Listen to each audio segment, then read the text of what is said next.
Hello எல்லாருக்கும் வணக்கம். இன்னைக்கு ஓஸ்லிஸ் கிச்சனில் என்ன பார்க்க போகிறோன்னா பிரேக்ஃபாஸ்ட் தாங்க பார்க்க போகிறோம். ஆமாங்க, ஒரு ஹெல்த்தியான பிரேக்ஃபாஸ்ட் தாங்க பார்க்க போகிறோம்.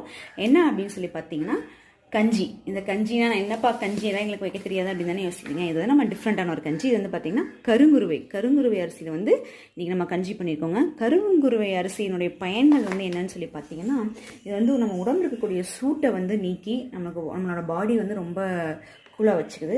அப்புறம் டயபெட்டிஸ் பேஷண்ட்க்கும் தைராய்டு பேஷண்ட்க்கும் இந்த அரிசி வந்து அவ்வளோ ரொம்ப நல்லதுங்க. ரொம்ப மருத்துவ குணங்கள் இந்த கருங்குருவை அரிசியில் வந்துருக்கு.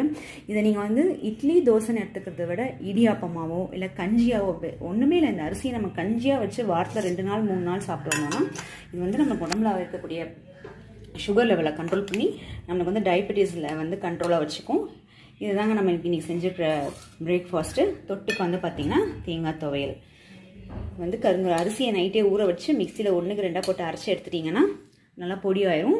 அதை வந்து நீங்கள் குக்கரில் போட்டு 1க்கு 3 அப்படிங்கிற அளவில் தண்ணி போட்டு மிளகு, ஜீரகம், பச்சை மிளகா, பூண்டுலாம் நசுக்கி போட்டு உப்பு போட்டு வேக விட்டிங்க. ஒரு 5 விசில் விட்டிங்கன்னா ஹெல்த்தியான கஞ்சி ரெடிங்க.